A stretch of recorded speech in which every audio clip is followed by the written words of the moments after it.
Assalamualaikum warahmatullahi wabarakatuh.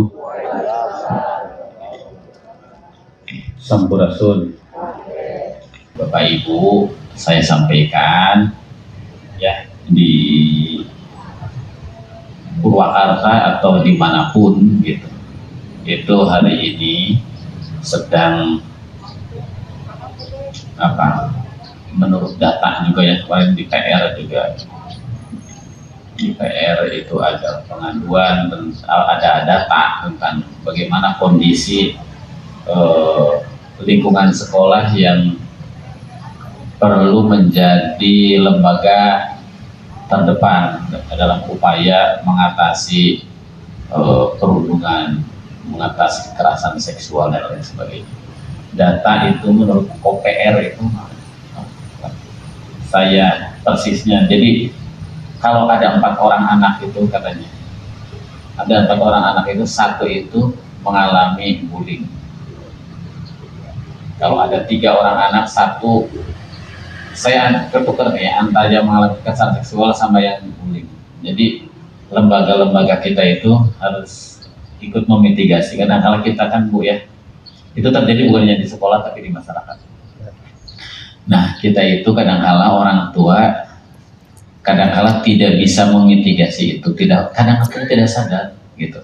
Karena istri saya itu di KPAI kerjanya. Jadi kalau laporan ke saya itu kadang-kala gini, itu kekerasan seksual itu pada anak kadang dilakukan oleh orang-orang terdekat. Jadi berhati-hatilah kita. Kadang-kala kan anak kita juga nggak tahu anak gaul sama siapa ya, di rumah, di tetangga, begitu ya. Gitu. Jadi mohon hal-hal seperti ini bagi kita orang tua yang kebetulan mempunyai, bukan kebetulan ya, kita orang tua yang berprofesi sebagai pendidik harus betul-betul memitigasi ini dari sekolah, dari rumah, untuk anak kita, untuk cucu kita, untuk keponakan kita, dan untuk anak-anak kita di sekolah. Maka saya pengen Bapak Ibu di sekolah-sekolah itu mulai memitigasi. Banyak kekerasan seksual yang terjadi dari orang-orang terdekat. Kekerasan seksual pada anak itu kebanyakan dilakukan oleh orang yang merasa memiliki dominasi, mempunyai kekuasaan terhadap anak yang lemah. Gitu. Jadi kadang-kala itu kalau kekerasan seksual pasti dilakukan bukan yang sepatar, tidak pernah. Tapi dari orang yang mempunyai kekuasaan, mempunyai kewenangan, mempunyai usia yang lebih tinggi terhadap orang-orang lemah.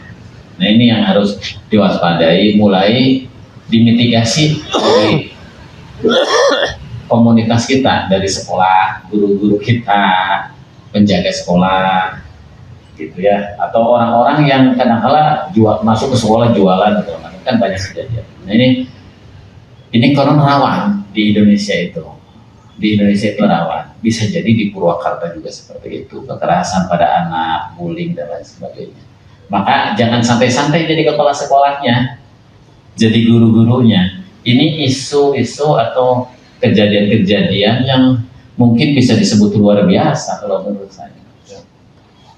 Dianggapnya biasa-biasa, ternyata luar biasa. Mungkin kita tidak pernah membayangkan, ternyata kan ada fenomena itu di lapangan. Nah, ini saya minta semuanya Bapak Ibu di sekolah ya, sekolah-sekolahnya dimitigasi. Tugas kita adalah menciptakan lingkungan sekolah yang ramah terhadap anak.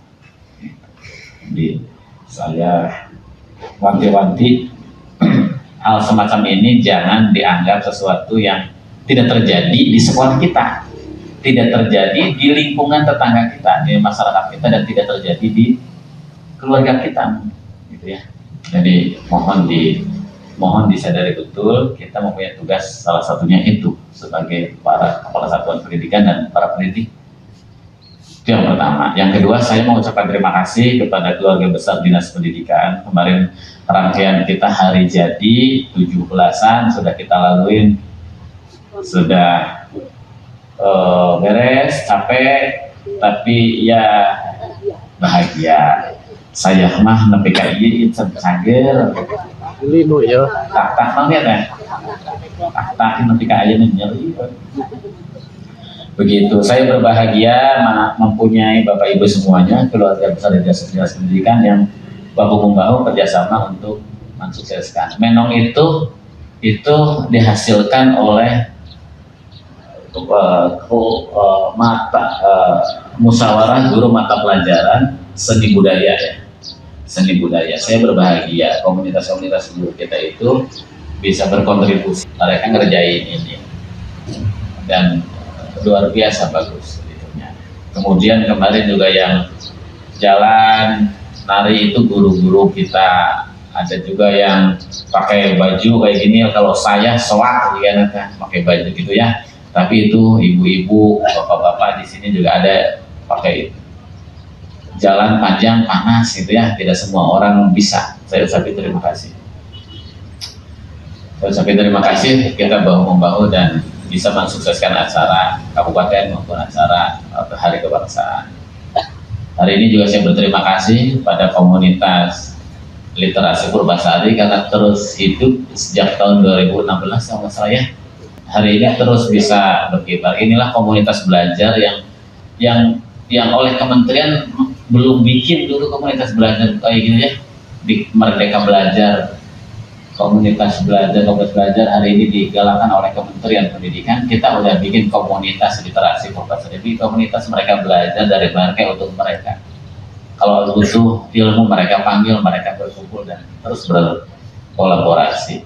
Saya pada kesempatan ini juga meminta kepada Bapak Ibu di sekolah-sekolah itu IKM, implementasi kurikulum Merdeka, kemudian kebijakan-kebijakan lokal kita berkenaan dengan tatanan diperhatikan, sekolah ramah anak gitu ya, pendidikan anti korupsi, pendidikan agama dan keagamaan itu dilaksanakan dan itu dijadikan habit.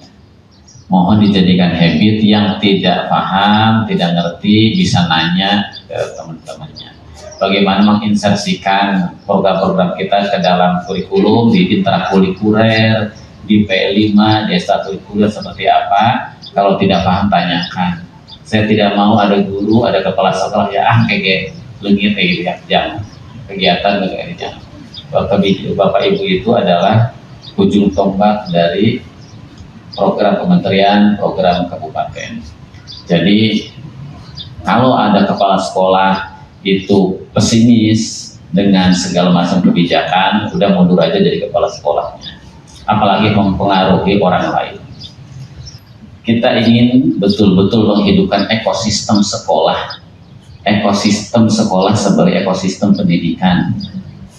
Jadi siapapun nanti kepala sekolahnya di situ, kalau ekosistem sekolahnya sudah baik, itu proses belajarnya baik, budaya sekolahnya baik.